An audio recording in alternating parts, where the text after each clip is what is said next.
Marcos. Bom, abrimos para perguntas. Se quiser colocar o nome, eu vou chamando para falar. Aí, se não quiser ou não puder falar no microfone, aí eu leio também a pergunta. Vamos lá.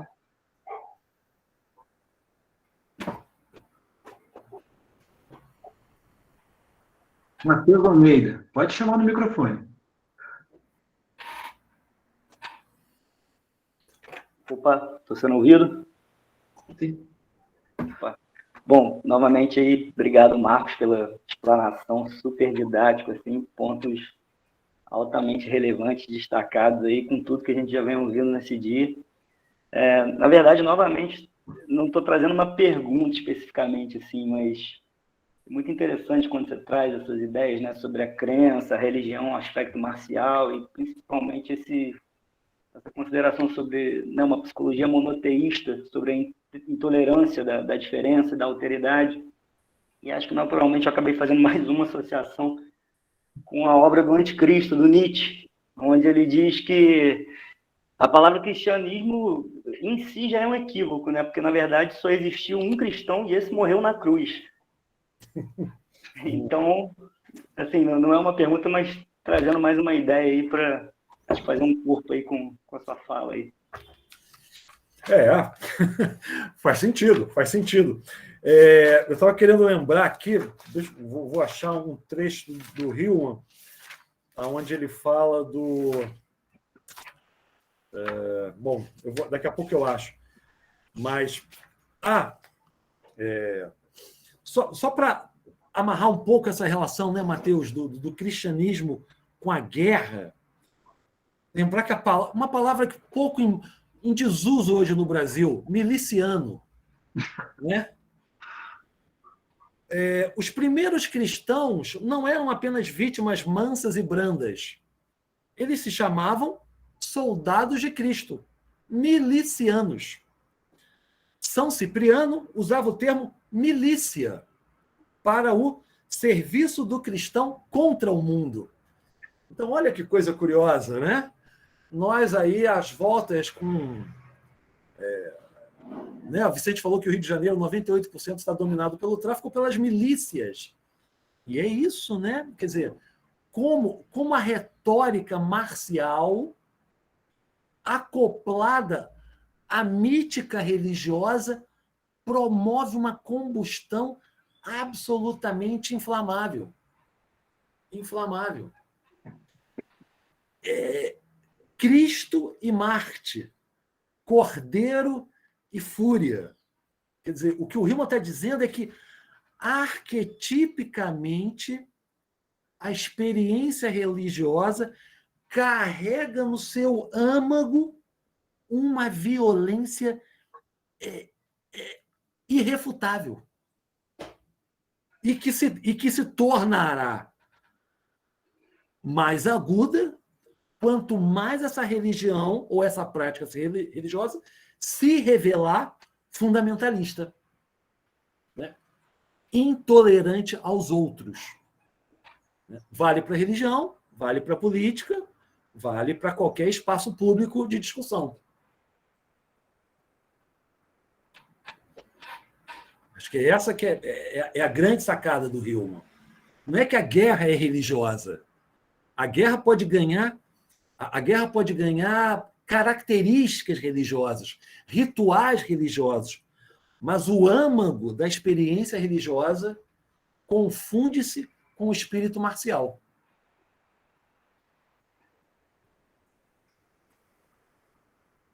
Foi, Matheus? Beleza. Mais alguém? Obrigado. Legal, Matheus. Acho que quem levantou a mão? Vicente. Eu. A apresentação do Marcos me lembrou um artigo que o Contar do Caligares escreveu para a Folha, chamado A Sanha Missionária. Eu queria só ler um trechinho bem curto assim, desse artigo que, enfim, complementa a ideia, até um pouco repete, mas é bacana, né? Ele fala: o Deus cristão, como o Deus dos judeus, é exclusivista. Não terás outro Deus fora de mim. Isso era bizarro para os pagãos, acostumados com a existência de muitos deuses, inclusive na sua própria devoção. Agora, a diferença do Deus dos judeus, nunca missionários, o Deus cristão fazia da conversão do próximo uma missão. Se Cristo deu a sua vida para nos redimir, como a gente não seguiria seu exemplo? Ou seja, precisamos levar o outro, ou forçá-lo, tudo pela sua salvação, claro, a aceitar Cristo.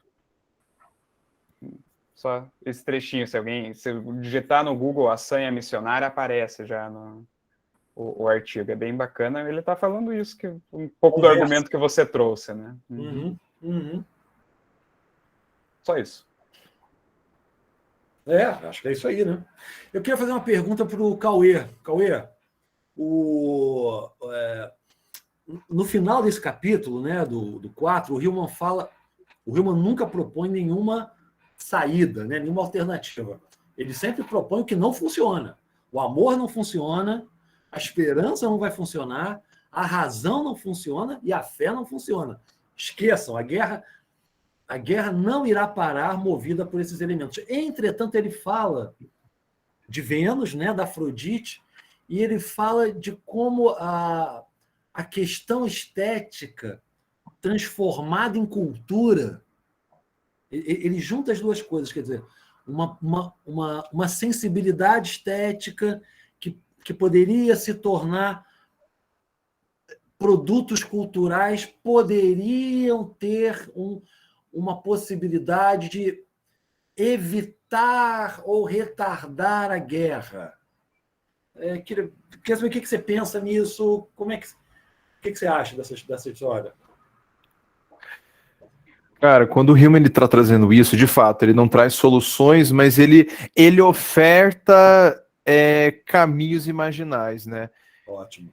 Eu entendo a guerra precisa ser acolhida. Ficar jogando Ares para fora da polis não nos fez guerrear menos. Pelo contrário. Porque daí Ares retorna sombriamente. Então, é pegar e cortar o braço. É reconhecer o nosso aspecto bélico. Porque isso também é um processo de erotização, enlaçamento e culturalização de Ares. Enquanto ele não for reconhecido... Isso casa um pouco com a pergunta da Sônia na primeira parte, né? Será que a paz existe como algo externo à guerra? Não, a paz pode existir através da guerra. Porque ela é uma narrativa bélica também. É muito, muito interessante se pensar, porque no que eu entendo, é só quando nós passarmos a reconhecer esse nosso lado obsessivo, violento, ardente e bélico e dar lugar a ele dentro da polis, né, como eu mencionei antes, coisa que Atena é craque nisso, em colocar as nossas obscenidades na polis e dar um lugar para isso, e como você também muito bem trouxe e complementou bem, né, aí Ares para de ver a pluralidade como sua rival, como sua oponente, e passa de fato coexistir. Não que ele deixe de afetar e existir, mas ele vai passar a ser imaginado de outra forma, agora dentro da cultura. Te responde? Não, total. Acho que é exatamente isso. Acho que faz sentido, né? A cultura, quer dizer, estética / cultura, costurando esses elementos e formando um todo, né? Oferecendo a Ares um lugar junto aos outros. Dar um lugar a ele à mesa. É complicado porque, e principalmente junto desse enlaçamento cristão, binário, maniqueísta de bem e mal, isso não acontece, né? O Igor já comentou aqui, ó. Numa cultura ocidental de um deus único, Ares, o guerreiro benevolente, seria o último dos deuses antigos a lutar pela sobrevivência da pluralidade. Exatamente. Se a gente pega uma outra cultura, como, por exemplo, na própria cultura budista, existem Budas raivosos e bélicos, que eles são os Budas ligados à força e imposição de limites. Se você pega no candomblé, na mitologia iorubá, se você conversa com um pai ou mãe de santo, uma pessoa iniciada no axé, eles têm o costume de não afiar facas dentro do terreiro ou dentro de casa, porque isso é um chamado para Ogum, o deus da guerra. Ou seja, a guerra, ela não só ela existe, primeiramente, ela não só é um aspecto da vida e experiência humana, mas ele tem o seu lugar e precisa ser respeitado e precisa ser reconhecido no seu lugar. Ares é um deus, ele faz parte do Olimpo. Por mais detestável que ele seja, eu acho interessante, ele é detestável, ele é burro, mas ele não é feio. Pelo contrário, ele é glorioso. Feio é Hefestos. Ele tem a sua atratividade, porque ele é envolvente, como é que é o que a gente veio conversar aqui até então. Dar um lugar a ele à mesa. Essa é uma boa expressão.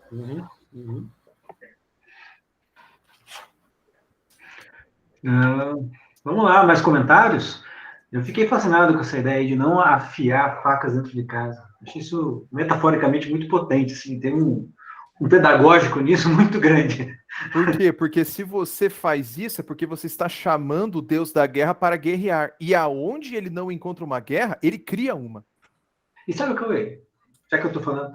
você estava falando do sublime, da beleza, e como isso aí se conjuga com a guerra e tal. Eu fiquei na minha cabeça sobre as artes marciais, né?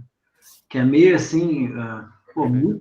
boa parte da população já fez alguma coisa, ou faz, ou já foi treinado quando criança, num judô, sei lá, alguma coisa, né?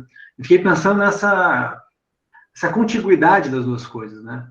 Da guerra às artes marciais, ou poder ver a guerra como uma expressão artística também, bela também, que leva ao sublime também. Queria saber teu comentário sobre isso. Se Ares não é um deus feio, imagina sem armadura. Porque quem faz ele tirar a armadura é Afrodite.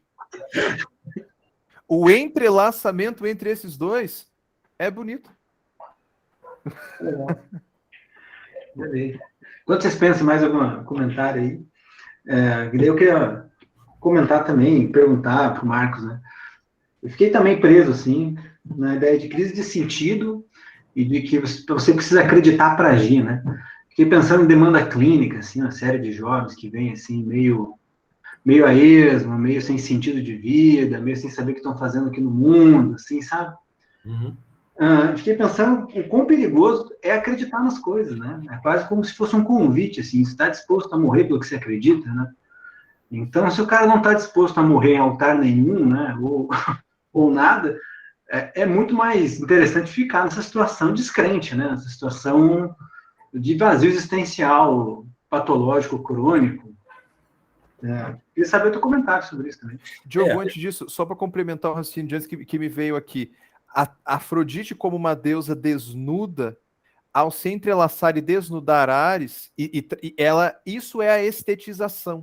A gente pode pensar nas artes marciais assim como uma estetização desse desnudo, desse não mais esconder, não mais jogar para fora da polis. Lembrando que a Afrodite tem um lugar muito prevalecido na polis, e quando tiram ela, ela faz questão de reaparecer na pornografia, nos fetiches, e por aí vai. Então, assim, eu diria que uma porta de entrada possível para a estetização e culturalização de Ares é através de Afrodite, é através das artes marciais, aí com uma metáfora não só literal. Mas desculpa, pode falar, Marcos. Diogo, eu acho que a gente tem que fazer aí uma discriminação bastante precisa, né? De, por exemplo, o que é uma espécie de sintoma contemporâneo que eu chamaria de um niilismo generalizado, uma certa descrença absoluta, né? Que volta e meia aparece aqui e acolá na adolescência, eu diria, e que muitas vezes ganha, na sua dimensão clínica, o formato da depressão, né? De alguma outra coisa que é já efeito do mercado. Quer dizer, diante de uma exorbitância de coisas a serem acreditadas, né? O mercado te convida a acreditar a todo momento numa série de objetos, palavras, crenças, fenômenos, nomes, ideais. Como é que você é assoberbado por essa oferta compulsiva? Como é que você se localiza nisso? Eu acho que são dois direcionamentos clínicos completamente diferentes. Eu diria o niilismo melancólico, né? O niilismo deprimido, eu acho mais grave, mais agudo. Mas tem que saber discernir, tem que fazer uma diferenciação. Outra coisa é... Estou fazendo um campo aqui restrito da adolescência. Um moleque que não sabe o que é da vida, porque tem muita coisa aí na vida. E você é obrigado a escolher com muita rapidez, com muito imediatismo. Você não pode perder tempo. Velocidade. Eu acho que aí são duas questões diferentes. Só pegando esse gancho para trazer uma outra questão que o irmão fala que é fundamental. Ele diz o seguinte, ele não usa essa expressão mais fácil, não é isso. Eu que estou empobrecendo aqui. Mas ele diz, seria mais interessante e haveria uma possibilidade maior de evitar que a guerra aconteça do que, uma vez que ela acontece, tentar interrompê-la. Quer dizer, essa ideia de evitar que a guerra aconteça, ela traz alguns dominantes arquetípicos que ele diz que estão ausentes da nossa cultura. A gente falou disso ontem no grupo, né? Prudência, limitação, calma, lentificação,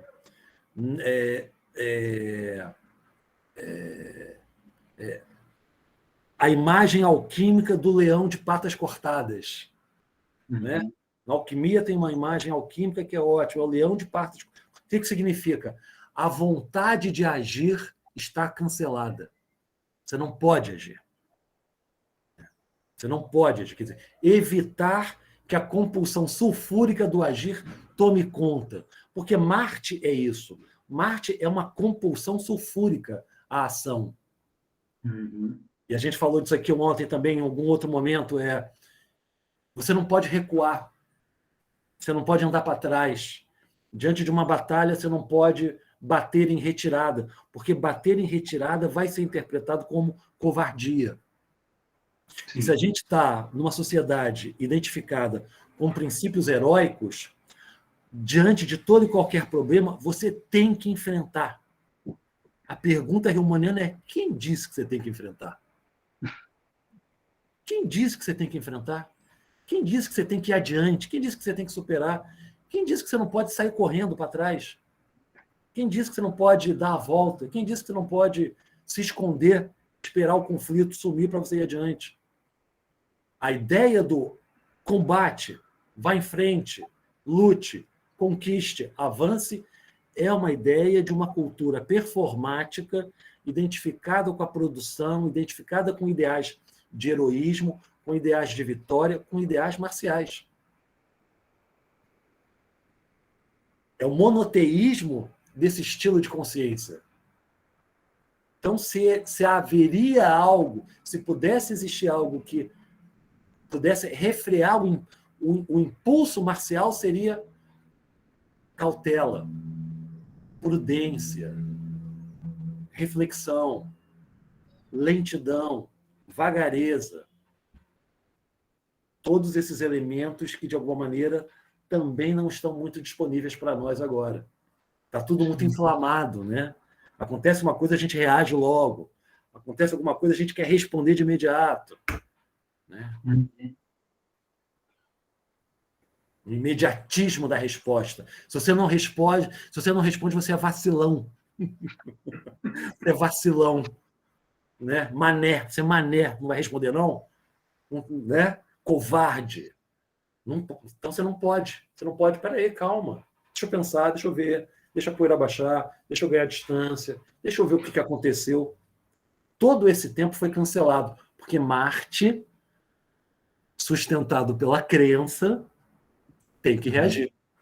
Tem que reagir. É isso aí. Na minha fala, eu trouxe aquele trechinho da descrição do escudo de um soldado da tragédia Sete contra Tebas, né? E a gente discutiu isso no grupo lá, de estudos nossos, e o que a gente pensou é o seguinte: o escudo é uma ameaça que diz que um guerreiro tomaria uma torre, né? E essa era a ameaça do escudo. A gente ficou pensando, mas o que essa ameaça, essa gravura no escudo de um guerreiro tomando uma torre poderia nos dizer, né? Eu acho que diz algo nesse sentido. E que tirando a torre, você não consegue olhar a distância, você não consegue saber quantos guerreiros vêm, você não consegue saber o que está acontecendo, você não consegue organizar a tua estratégia. Quando a guerra acontece, a gente perde a nossa torre, e aí a gente é homem a homem, não tem como olhar de longe, só tem como reagir à pressão do combate, assim. Me lembrou isso. Total. Eu pensei também, né, nessa coisa do Ares desgarrado, e eu lembrei de um poema da lírica grega, que são odes, digamos, não à épica, né? Não aos textos da Odisseia e da Ilíada, que são cantados em homenagem a Atena, mas fala mais do caráter da música apolínea, do vinho dionisíaco e do amor afrodisíaco. E um desses cantos diz assim, né? Com meu escudo alegra-se hoje um guerreiro, arma excelente que eu abandonei a contragosto junto de um arbusto. Mas salvei a minha vida. Que importa aquele escudo? Tanto faz. Comprarei outro melhor. Que nessa lírica ele fala assim: a coragem, a covardia sempre está posta na mesa, né? Eu não vou lutar essa guerra, eu vou abandonar minhas armas aqui, vou tocar lira, tomar vinho e amar, que isso também é uma opção, né? Isso também é uma opção. Isso também é uma opção. É importante a gente lembrar. Né? Lembro de um paciente meu que se envolveu numa encrenca lá e ele falou: não vou resolver isso agora, não. Vou deixar para depois. Não está dando, não. Ótimo. É isso aí. Deixa para depois. Não está dando para resolver agora, não. Vai embora. Ok. É uma saída psíquica legítima. Não está dando para resolver agora. Tá bom. Vai lá, resolve. Você tem que encarar seus problemas. Você tem que confrontar a sua sombra. A sombra é a ação, é agir compulsivamente. A sombra está nisso. Agir compulsivamente. É. Ó, tem coisa aqui no chat. Alguém levantou a mão também. Vou dar prioridade para quem quer falar, tá bom? Depois eu leio. Ana Paula, pode abrir o microfone, fique à vontade. Obrigada.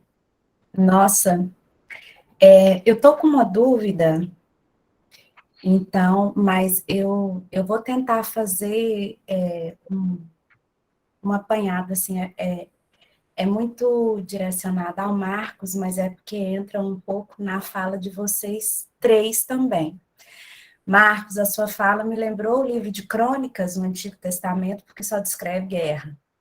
Na verdade, o Antigo Testamento tem muitas histórias de guerra, né, no judaísmo, mas o livro de Crônicas, tanto 1 quanto 2, vai fazer um resumo, são guerras terríveis, né, que até eles mutilavam os cavalos do inimigo para que houvesse as conquistas. Então, pensando nisso e pensando no seu comentário de que, independente de ser católico, o Ocidente é puramente cristão, né? Eu queria fazer duas questões. Primeiro, se essa intolerância e essa visão missionária no cristianismo acabaria fazendo com que ele caísse naquela lacuna que o Vicente trouxe de manhã em relação à paz.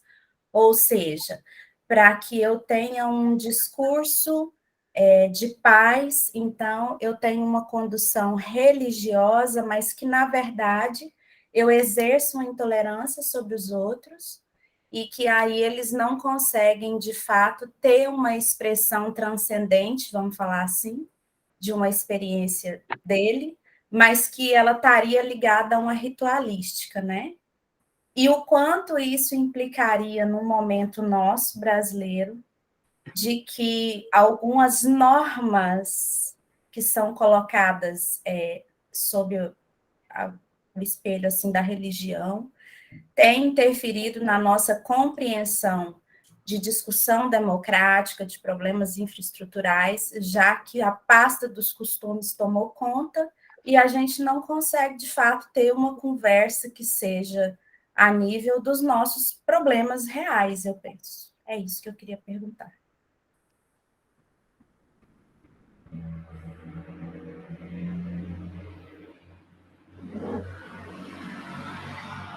tá com delay para mim.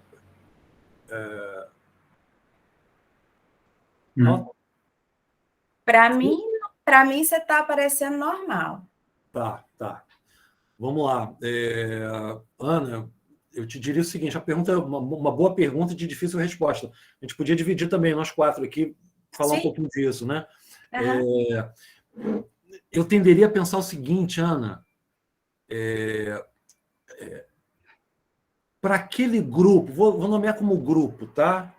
Para aquele grupo tomado por uma atitude fundamentalista, a paz nunca irá acontecer. Porque a paz ela se tornaria sinônimo apenas de um momento onde tudo estivesse convertido ao meu idêntico. Então, para os grupos fundamentalistas, é guerra o tempo todo. O tempo todo. Por quê? Porque eles estão sempre se sentindo ameaçados. Entendi. Porque a noção de diferença a noção de diferença é convertida em noção de rivalidade, de ameaça. Entendi. Então, primeiro, não há diálogo, não há possibilidade de relação, não há possibilidade de construção, por exemplo, de um pacto democrático. Certo. Porque você há um sujeito que está identificado cegamente com a posição de um e que, ao lidar com o outro que difere dele, esse outro vai ser sempre percebido como ameaça. Uhum. Então, não será escutado, não será considerado, será repudiado, será silenciado. Vamos nos organizar politicamente para não deixar que ele ganhe. Uhum. Então a guerra se revela, nesses grupos, eu diria, uma estratégia de manutenção inesgotável. Não há paz. Não há paz mesmo. Porque a ameaça é iminente. Em alguma hora, alguém virá me destituir do meu lugar de verdade. Agora, como é que se constrói no Brasil um pacto republicano, democrático, civilizatório, nessas condições? Como? Pois é. Como a palavra vai circular num lugar onde os sentidos já estão dados a priori? Como é que a palavra pode circular democraticamente se os sentidos da palavra para um determinado grupo a priori já estão significados? É uma palavra que já está codificada. Não tem como. Não tem como. Então é o quê? É sempre a soberania do monólogo. É um monólogo. Esses grupos fundamentalistas é um monólogo. Eles conversam entre eles. Com eles. É o que Jung vai chamar libido endogâmica. A libido circula para dentro, não vai para fora. Né? Libido endogâmica, circulando tão somente entre os mesmos. Acho que é uma situação difícil. Enfim, acho que é uma possibilidade de leitura. Uhum.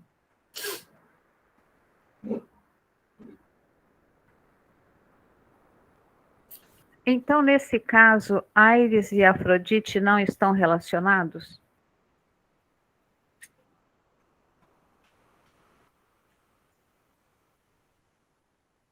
Responde aí, Cauê, o que você acha? Consegue elaborar um pouco? O que eu estou tentando dizer é que no momento em que você não tem todas as partes, né, o arquétipo constelado do bom e do ruim, onde as coisas não estão por inteiro, que você está negando alguma coisa, então eles não estão relacionados. Se você só vê um lado, né? A gente cai no monoteísmo, monoteísmo de Monoteísmo. novo. Uhum. Uhum, uhum. Sim, a unilateralização, né? Eu diria que a primeira frase que você falou, Afrodite, estaria ligada com... Aires, A Ares estaria ligado com? Não foi Afrodite que você falou? sim. Afrodite estaria ligado com Ares. Sim, eu disse que eu acho que eles não estão neste caso. Ah, certo, certo, certo, certo, certo. Podemos pensar que sim. A gente pode pensar que sim, porque eu tinha entendido uma outra coisa que você tinha perguntado, e eu estava raciocinando de um outro jeito para uma outra pergunta. Não, não, eu Desculpa. estou dizendo exatamente isso que você falou, né? Eles não estão se Uhum, relacionando. uhum, uhum. É complicado dizer, porque, puxa, não é só porque, por mais que quem está vendo, né? Quem está percebendo a coisa de uma maneira unilateral, eles podem não estar se relacionando na visão, na percepção específica daquele que está percebendo. Quando eu penso, se Ares é aquele que desforma as coisas e Afrodite vem para estetizar essas coisas, talvez aquilo que não muda, aquilo que repete, aquilo que fica numa neurose obsessiva, talvez a gente pode dizer que sim, existe uma divisão entre eles, existe uma separação. Não sei se só entre eles, inclusive, não sei que outras coisas não poderiam estar associadas aí, mas eu diria que sim. Talvez caia naquilo que o Marcos falou, né? Quando um Deus está desgarrado dos outros. Sim, sim, perfeito. Perfeito, exatamente. Exatamente. Que daí ele se torna algo. É esse ímpeto psicopático que o Vicente falou. Eu me lembro, inclusive, do Hillman falando no Sonho Mundo Subterrâneo, no Sonho Mundo das Trevas, quando ele fala da psicopatia. A psicopatia, se você pega o último andar do inferno, é o lugar onde fica Lúcifer, é o lugar onde fica Caim, é o lugar dos traidores, é um lugar de gelo. É um lugar do congelamento, é o lugar da imobilidade, da inércia, e também do constante reflexo, ou seja, é a coisa pela coisa, não existe reflexão, não existe relação com o outro e não existe movimentação. Talvez um Deus desgarrado seja um Deus congelado no inferno. Que daí adote esse aspecto obsessivo, repetitivo, psicopático no sentido de que não muda, segue sempre obsessivamente um padrão, não se relaciona, é unilateral. E pensando assim, talvez qualquer Deus possa ter um aspecto psicopático.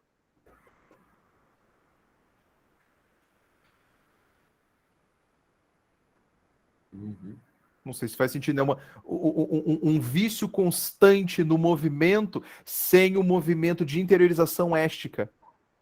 Um Hermes psicopático sem o movimento de interiorização éstica. Aqui a gente está falando de Ares e de Afrodite. Eu acho que a gente pode pensar isso em qualquer aspecto, porque basicamente estou dizendo que se a expressão humana é uma expressão plural, quando nós estamos obsessivamente nos unilateralizando, nós estamos descendo ao inferno e nos congelando.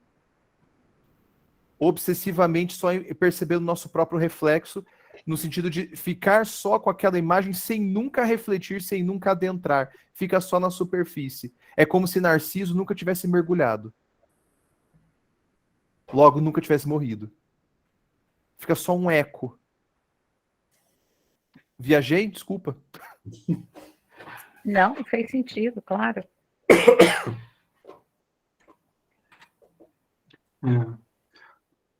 Voltei. Eu caí na internet, não peguei nada. Então, também perdi as perguntas do chat. Só enquanto o Diogo vai se achando aí, só complementando, tanto que hoje o termo psicopata nem mais é usado, né? É o termo antissocial. É a pessoa que não consegue se socializar, é a pessoa que não consegue erotizar com o outro, erotizar com a cultura, erotizar tanto com os outros dentro de si. Aí a gente vê um núcleo desgarrado de todo o panteão. E dá problema. Dá muito problema. Porque daí esse tipo de pessoa, esse tipo de movimento, não só sujeito, será que dá para colocar à mesa? Fica aí uma dúvida minha. Será que é possível? Talvez com a imaginação, sim. Será que penetra? Não sei. Será que dá para derreter esse gelo? Não sei. Obrigado pela pergunta, me instigou agora. Agradeço.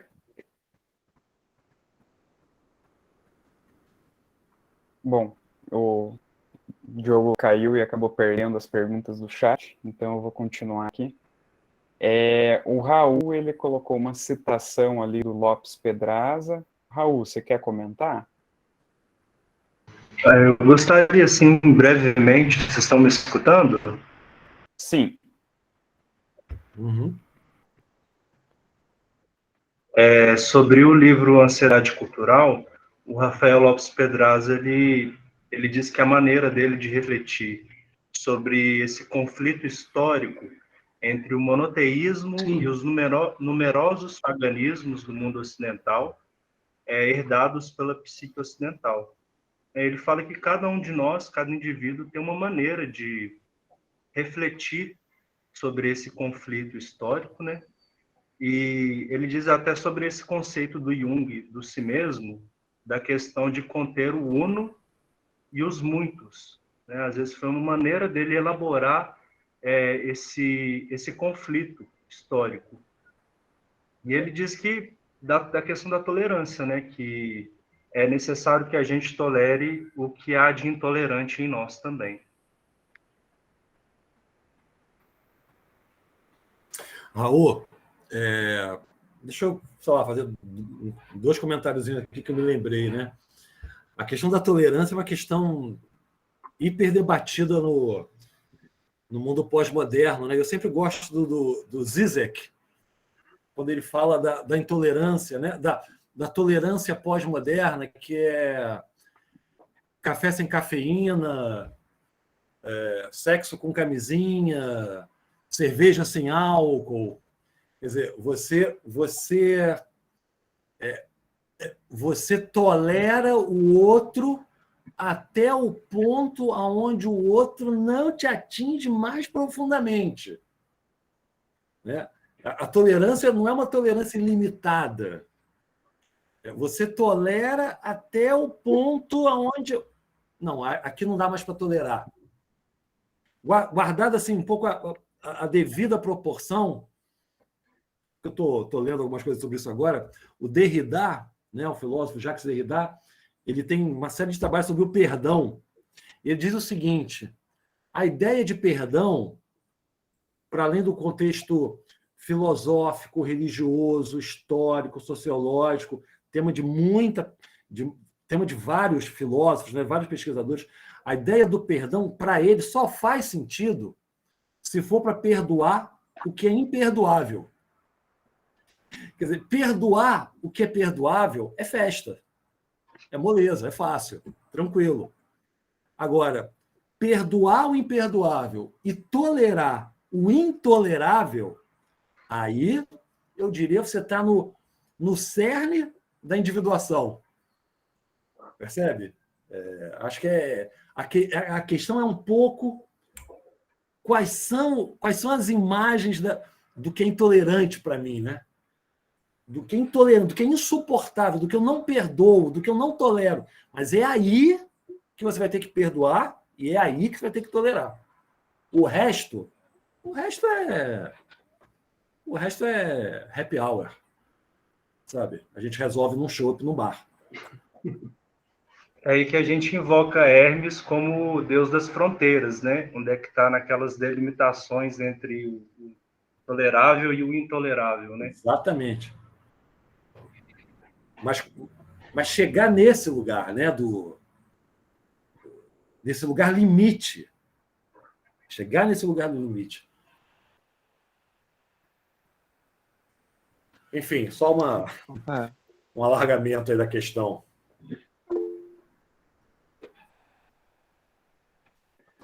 E aí, moçada, permite uma palavrinha aí? Pode falar, Joel. Aí depois eu volto aqui para o Tá chat. joia, Tem a pergunta obrigado, da obrigado. Ana. Bom, primeiro, assim, sobre assim, pensando o Brasil, assim, o que me ocorreu foi retomar, por exemplo, se eu fosse pensar o Brasil hoje, tomando a ortodoxia junguiana, vamos dizer assim, a clássica, e pensar o Brasil em termos de par de opostos, eu pensaria em duas grandes polaridades. O racional, com R maiúsculo, e o irracional. E que com a polaridade racional existe a possibilidade de diálogo. E com a polaridade irracional, para mim, ela é caracterizada, ela é marcada pela impossibilidade do diálogo. Não é que personificada naquele cujo nome não deve ser pronunciado, né, por exemplo, como um fenômeno. E em um outro pano de fundo maior, me ocorreu, por exemplo, um outro par de opostos que me ocorre é que nós estamos entre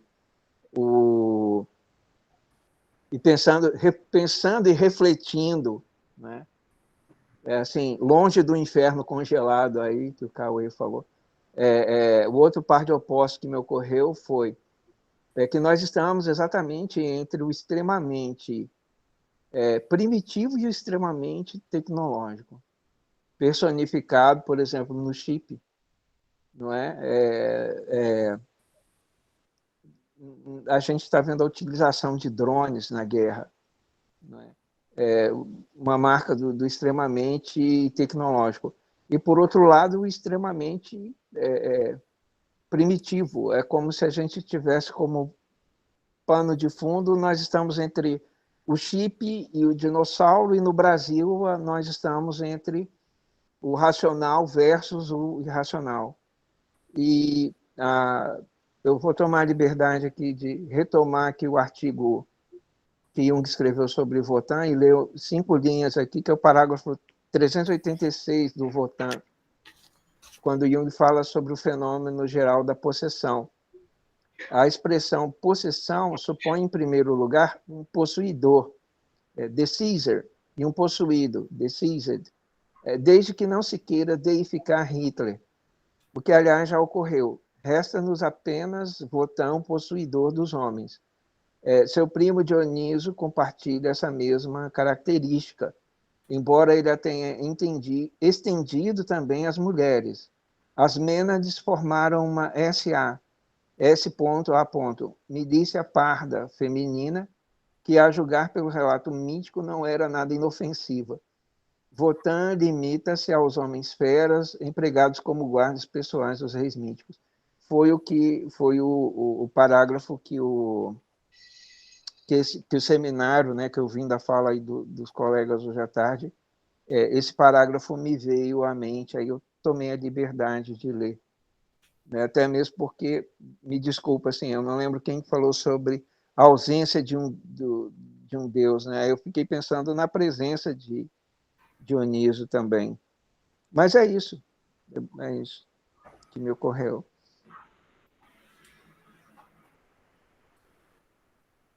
Alguém ia comentar?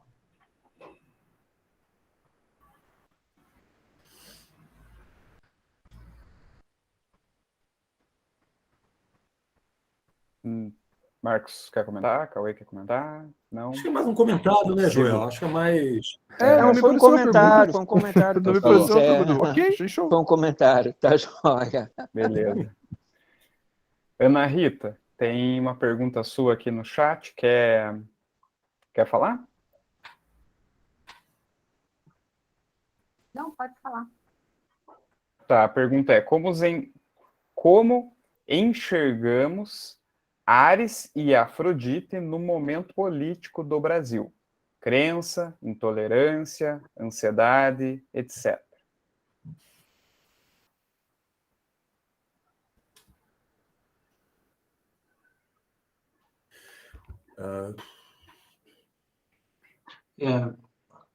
Eu acho que a crise é estética, né? A estética bolsonarista, assim, fala muito de um aspecto, eu acho, de Afrodite, né? Ou da ausência dela, não sei. Da feiura, dessas coisas, né?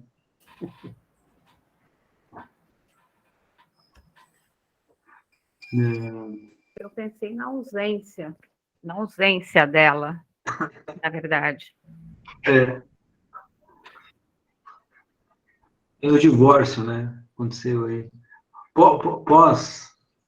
Pós-Hefesto, que separou os dois. O pior é que também isso é um aspecto dela. É obsceno. É algo que você dá de cara, você não quer ver, você tem vergonha. Isso também é essa relação. Então eu diria que é tudo isso aí que já foi dito. E isso também é afrodisíaco.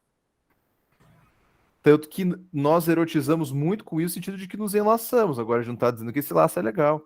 Agora, isso evoca muitos afetos. E traz muitos movimentos disruptivos.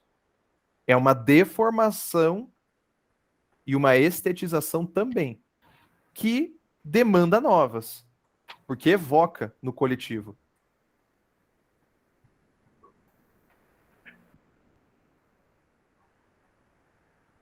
Não sei se responde. Cauê, aqui no chat tem uma fala sua que Aires, ele é o ímpeto, né? Quer dizer, ele nos tira de uma atitude passiva. Isso me faz pensar um pouco como é que a gente enxerga tudo isso. Ok, a Afrodite também, ela traz o obsceno, mas provoca uma atitude nossa, que é sair da passividade. E aí? E aí, salve-se quem puder, individuação. É obsceno, é disruptivo. Porque se você só repete, você não precisa andar de novo. É que nem o Marcos disse, lidar com o intolerável, é aí que está a singularidade. O resto é chope. E aí, me diz você, vamos pro campo de batalha, vamos sacar a espada e atirar. É ali que Ares vai estar. Metafórica e literalmente.